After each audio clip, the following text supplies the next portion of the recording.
60 Christians have been murdered by Muslim Fulani terrorists in what is being called a genocide. Where is the global outrage?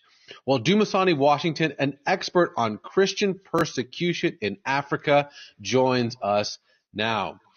Dumasani, what can you tell us about this horrific event? Raj, this seems to be the latest in a string of events that goes back years, but the Fulani, as you said, the Fulani herdsmen, they're often called.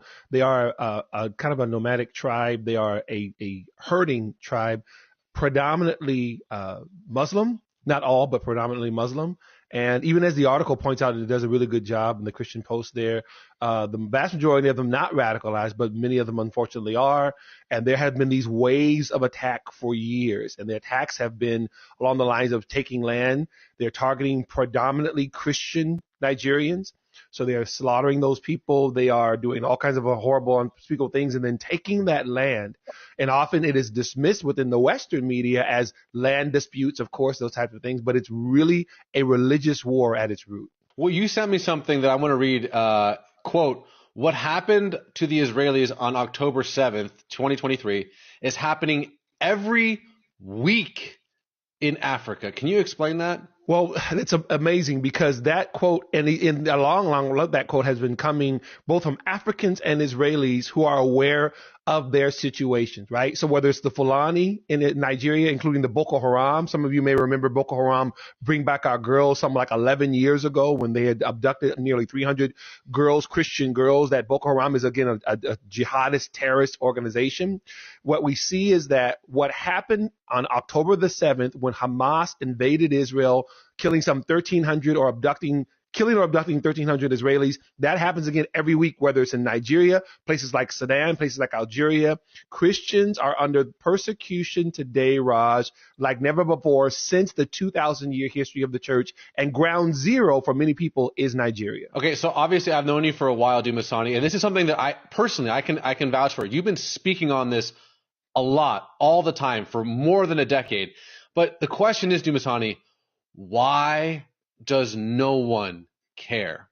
It's such a multi-pronged answer, Raj. One of those is that, again, for us in the West, and especially the United States, we're comfortable, right? So media doesn't really discuss those types of things because we can be controversial, a religious war, a jihadist war. You get into the whole area of the kind of leftist Islamophobia. Somehow, if you say that, you're attacking Muslims. And of course, nothing could be further from the truth because, as you know, Raj, when that type of slaughtering happens regionally, Muslims also suffer. Christians, Jews, and other Muslims who are living peaceably, the jihadists don't really care about your religion or about what your espousing is. They're committed to a radicalized or very fundamental interpretation of Islam, which is either you convert or you die or you pay the jizya, which is the tax, right? So that's how they're approaching this.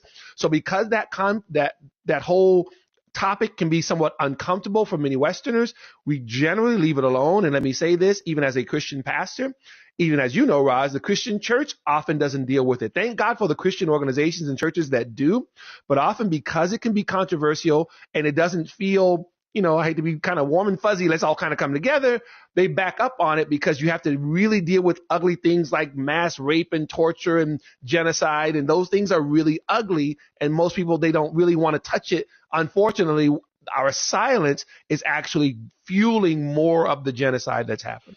Well, Dumasani, let me ask you this question. As someone who is intimately involved with everything that happens in this space of Christian persecution in Africa, obviously this story that we're talking about today is horrific. It's hard to imagine. But can you just maybe, for someone who might be new to the idea that Christians are suffering in Africa, can you maybe give us maybe a couple examples of things that have happened in the past decade or so that most folks just don't know about? Well, let's go back to the Boko Haram in Nigeria, for example. Over 10 years ago, as well, not just to Bring Back Our Girls, Boko Haram pledged allegiance to Islamic State. Now, I want you to really think about that. They pledged allegiance to ISIS, even though ISIS, whether it's based in Iraq or in Syria, what they're saying is that we are in the same league. We are different teams with different jerseys, but we all play in the same league. And what is that league? It is a jihadist terrorism that seeks to either forcibly convert or kill any religious minority, anyone who doesn't agree with them, and this is at epidemic proportions. It's the same thing as Al-Shabaab in Somalia, which also raids into Kenya, or the Janjaweed, which is in Sudan. These are different names, but it's the same thing that's happening. Hezbollah in Lebanon, Islamic Jihad in Gaza. What we're saying is that what our Israeli brothers and sisters are dealing with almost obviously every day around their borders is happening in various parts of the world, especially in different parts of Africa. Well, Dumasani, most people know you as Pastor Dumasani. So what can we be doing? How can we be praying? I'm sure my friend who's watching this feels disgusted, horrified, but also kind of helpless. Like what can I do? So finally, Dumasani, if someone's watching this, what can they do? I'll say briefly two things, Raj. Hebrews chapter 13, verse 3 says that we are to remember those in chains as if bound with them. That's, as a matter of fact, Voice of the Martyrs, that's their proof text, bound with them, that we are to be praying for them fervently and ardently as if they were our own flesh and blood. And that is the body of Christ. So we are connected. So we're supposed to be doing that. And the second thing that I would say to people is that there are wonderful organizations like Voice of the Martyrs, like Christian Persecution. There's an Open Doors, that's a publication, everything. They actually give information about this, but they also give you the opportunity to sow a seed. And that if you want to sow a seed in those types of organizations, that goes to helping the pastors who get displaced and their families. Because if you think about it practically, when a church either loses its pastor because of he's been murdered, and that church has gone underground, they still need help in terms of Bibles, food. I mean, sometimes the persecution, ladies and gentlemen, is them being fired from their jobs because they're Christians. So I would say if they want to go further, inform themselves even more. And then also if they want to go further than that, sow a seed into those organizations because they're doing amazing work. We know as Christians that we are going to be persecuted in that way. The Word of God says that, particularly in the last days. So it's our job to do all that we can to relieve that suffering as much as we possibly can. Dumasani, Washington, my friend, thank you so much for coming on. Thank you, Raj. Well, this was Pope Francis' most high-profile appearance since leaving the hospital. Francis appeared on the balcony at St. Peter's behind me after he had met with Vice President J.D. Vance. They had a brief meeting in the Pope's residence, the Santa Marta. Of course, Vice President Vance is a Catholic. He was received into the Catholic Church in 2019, but he has not been on the same page as Pope Francis when it comes to questions such as migration. The Pope, before his hospitalization, released a stinging rebuke to the Trump administration for their immigration policy. However, the Pope taking the time to meet with Vice President Vance before coming out to St. Peter's. He offered the Easter Sunday blessing, the traditional Urbi et Orbi blessing, which only the Pope can give. He did not read, though, his Easter Sunday address. The Pope, since recovering from double pneumonia, really finds it very difficult to speak for long periods of time, but he was able to wish people in the square a happy Easter.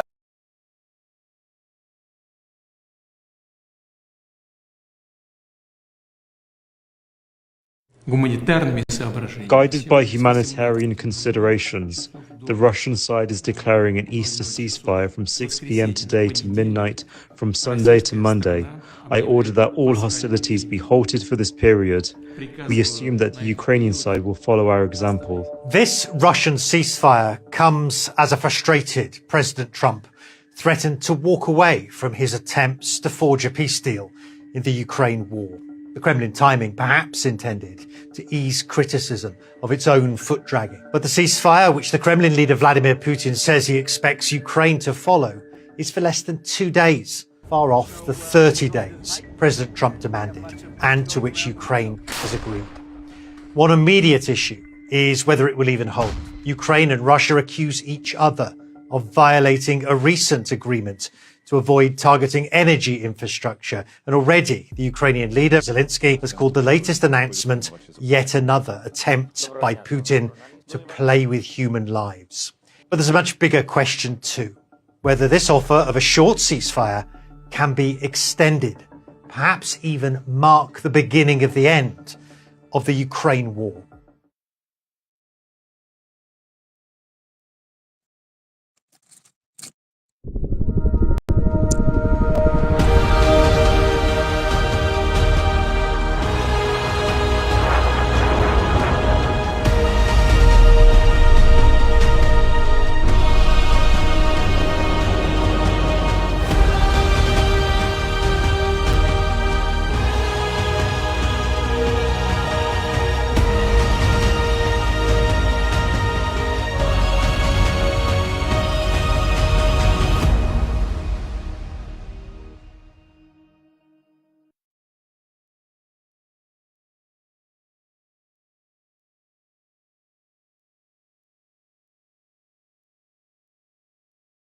President Trump pushing ahead with his America First agenda. Breaking news, Apple announced it's going to work with Foxconn to build a server factory in Texas by 2026. The company says it is now planning to invest $500 billion in the U.S. economy. The CEO of SoftBank pledging to invest $100 billion in the U.S.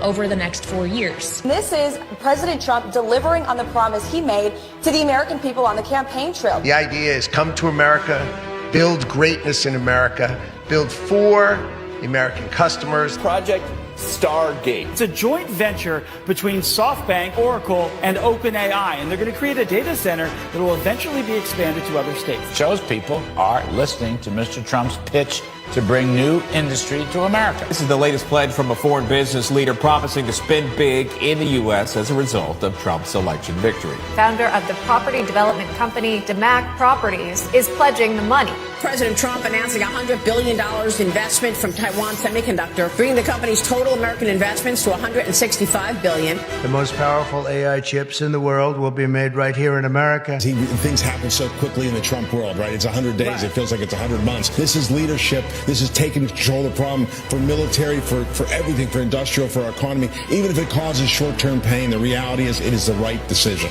NVIDIA says it will invest hundreds of billions of dollars over the next 4 years, part of the manufacturing renaissance under President Donald J. Trump. Furniture maker Prepack are shifting their operations from Canada to North Carolina. Johnson & Johnson says it will invest more than $55 billion in the U.S. over the next 4 years. Hyundai announced a $20 billion investment. With your leadership, Mr. President, Hyundai Motor Group is proud to be a stronger partner in America's industrial future. This is the automobile industry, and now those plants largely have stopped and they're moving them to our country. Honda is building one of the biggest plants. The trade story is certainly picking up speed here and pushing more countries to make these bigger investments. It's another example of the Trump effect. GE Aerospace announcing a nearly $1 billion investment into American manufacturing. Eli Lilly announcing plans to expand its manufacturing here in the United States. $27 billion additional spend, bringing our total to more than $50 billion. The money's rolling in, and this is in the past 60 some odd days, Charles. And these are deep-pocketed folks who want to have a relationship, and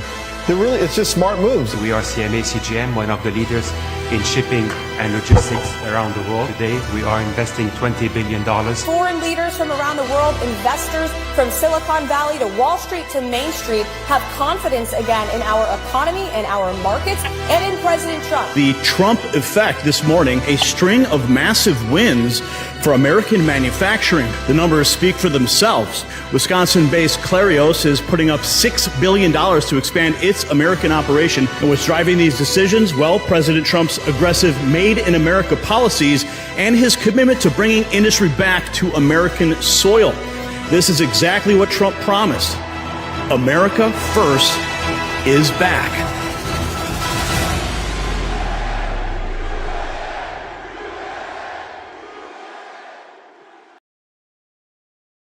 Have you met with Donald Trump since the election? Yeah, I had a chance to go have a long and actually quite intriguing dinner with him. What did you discuss? What was intriguing?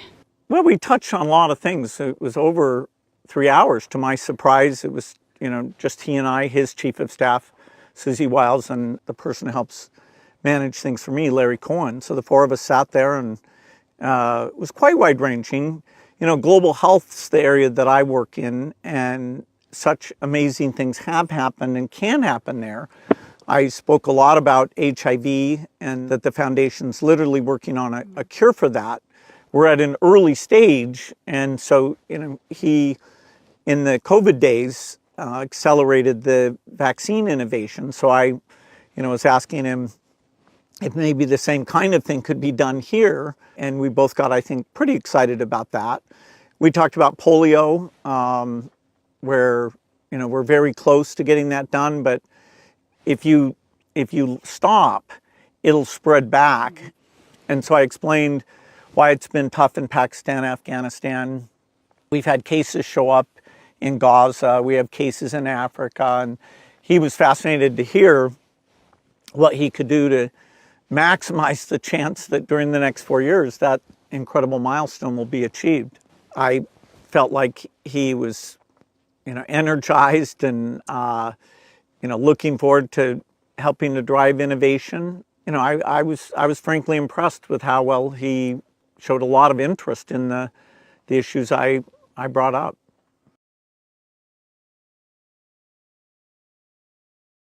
I think we have been in the process of destroying the American brand, and this hope that country after country would come and beg for a deal is changing rapidly. The mistakes we've made, as far as I can tell, nothing about tariffs so far would have stopped America. To be honest, let's just be honest, if he's dumb enough, and he is when it comes to Russia, he's dumb enough to take a bad deal from Russia that brings peace, but there is no security backing to that. Ukraine will be taken within 5 years. And this is why I think a real peace deal has to have Ukraine in there and has to have representation from the European Union, because that will actually bring long-term peace. Russia knows what they're doing. Putin knows Donald Trump inside and out, and they're playing him like a fiddle right now, and they're going to continue doing it. I'm hoping there's some people within the president's inner circle that are pointing out smartly, like, that in Donald Trump's word, like, you're getting taken. And that may be the best situation.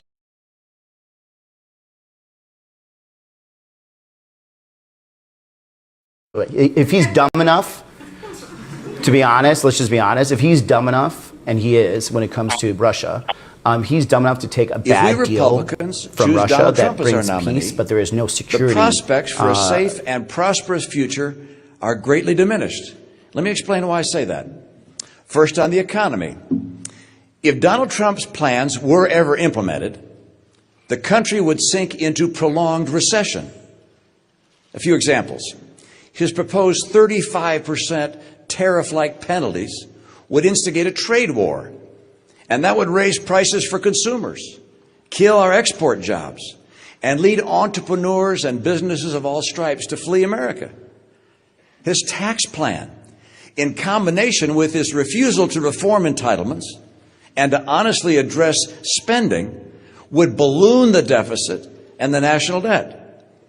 So even though Donald Trump has offered very few specific economic plans, what little he has said is enough to know that he would be very bad for American workers and for American families.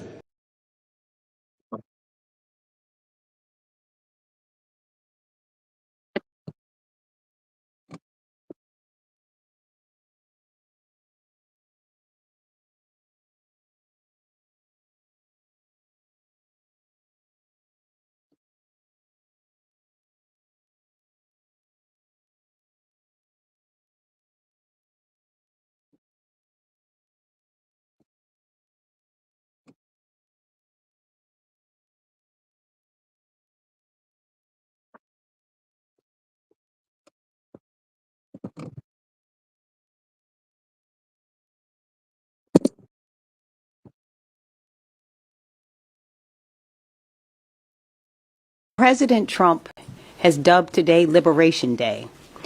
And I continue to think how tone deaf and how arrogant it is, because I'm asking myself, for whom? Who's liberated?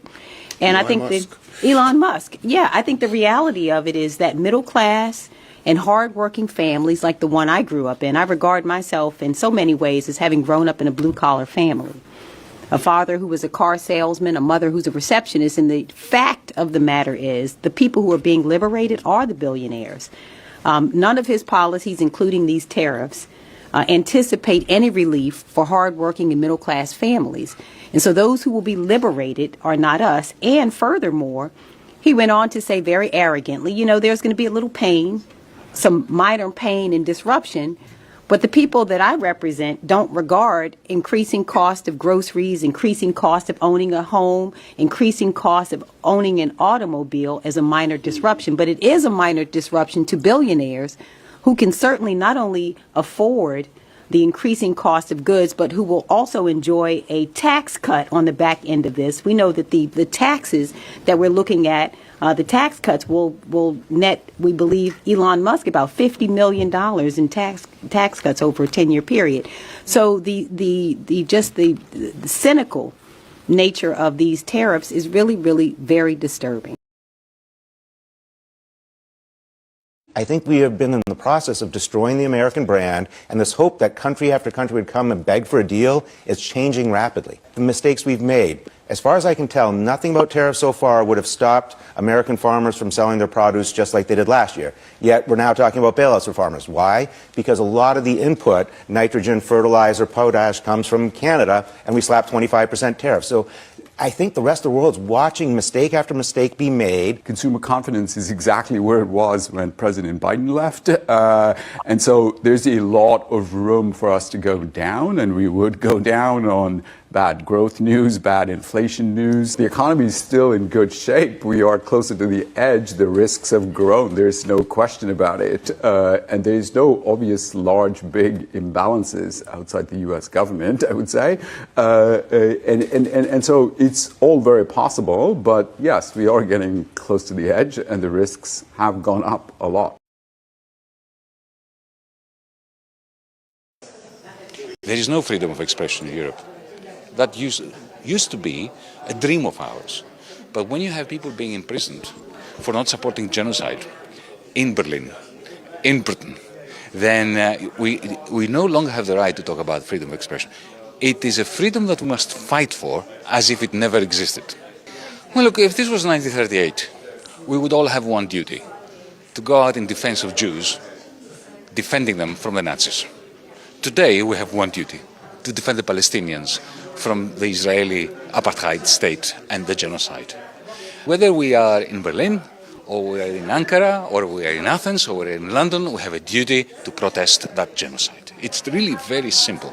And when the German state violates all its own principles and rules in order to defend the right of the Zionist apartheid state to eradicate Palestinian life in Palestine, then you know that there is no democracy. Democracy has become a sham, and as Democrats, we need to protest for Palestine in order to save our own democratic rights in Europe. Europe is responsible for anti-Semitism, for the pogroms against the Jews, for the Holocaust. We have a responsibility as Europe for what happened to the Jewish people. Then, after the Holocaust, you had this transformation. Suddenly, the enemy was no longer the Jew, it was the Palestinian, it was the Muslim. Now we have to extricate ourselves from that very sorry history. Europe and Europeans, I believe the majority of Europeans, by the way, are not in concert with their governments. But it so happens that the same regimes in Europe, which do not have at heart the interests of their own people, also do not have in their hearts the great demand from across Europe, from across the world, from the global south and the majority of the global north, to end the Palestinian genocide.